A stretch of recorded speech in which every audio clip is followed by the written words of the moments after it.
Jordan Peterson, thanks for joining us tonight. My pleasure. We wanted to ask you the question that we think too few are asking, which is, why is this happening? Why are young men shooting up schools?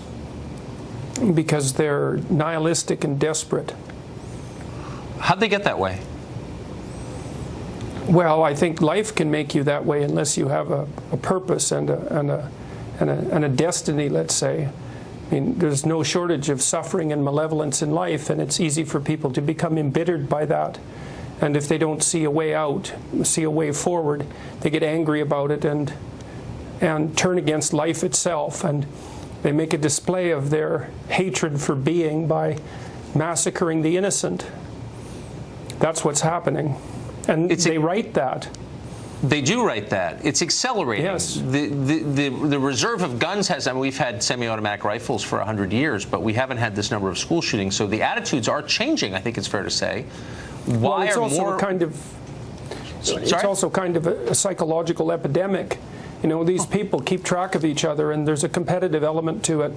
And the fact that the media insists upon publicizing the names of these shooters is not helpful, because part of what drives them is motivation for notoriety. Because notoriety is better than being ignored. So what mistakes do you think we're making as a society to produce an ever-increasing number of young men like this? That's a good question. I think we underestimate the necessity for young people to have clear direction and a sense of purpose in their life. They need something to offset the tragedy and malevolence of life. And we need to take these sorts of philosophical and even religious issues seriously, but we don't. Do you think we're taking them less seriously than we used to? Yes, definitely. I think that we talked in the past, we spoke much more about responsibility and responsibility in particular, but also purpose and maturity, and we valued those things highly. We didn't confuse them with tyranny and toxic masculinity, for example. Speaking of toxic why is it all boys? Well, boys are more aggressive than girls, and there's a biological component to that that's quite strong. That's why the vast majority of people in prison are male. Like, on average, there's not much difference in aggression between men and women. If you picked a random woman and a random man out of the population and you had to bet on who was the most aggressive, if you bet it was the woman, you'd be right 40% of the time. But if you take the 1 in 100 most aggressive people, and those would be the people in prison, they're all men, or virtually all men. It's also why males attempt suicide less frequently, but they commit it successfully much more frequently. They're much more likely to use lethal means. And there's a very powerful biological component to that, despite what the postmodern social constructionists have to say about it. But they've got their head firmly buried in the sand, so... Yeah, no, they're resistant to the evidence and reality. We know that. So, but given that we know that boys are the ones, if there is a school shooting, who are going to be the ones committing it overwhelmingly, shouldn't we be thinking about how to raise our boys in a way that they're less likely to do this? Yeah, I think we should be thinking about that. I mean, the book I published here, this 12 Rules for Life, is a meditation on exactly that.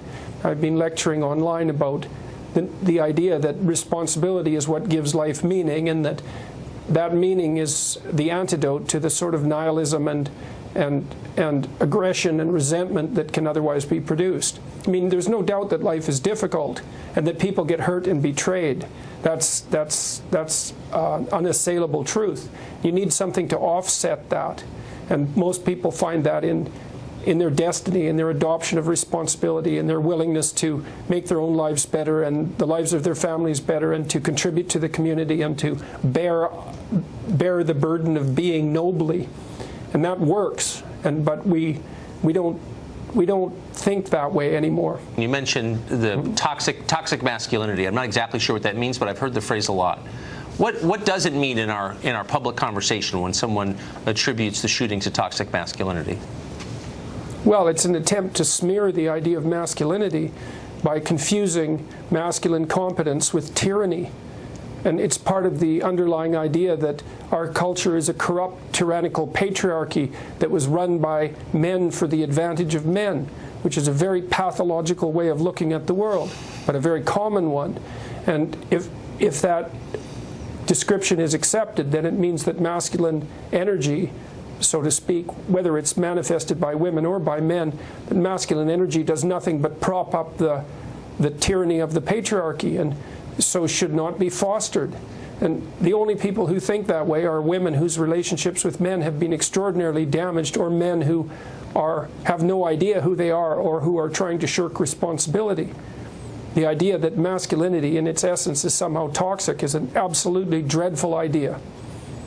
I'm glad I asked you that question. Jordan Peterson, thank you.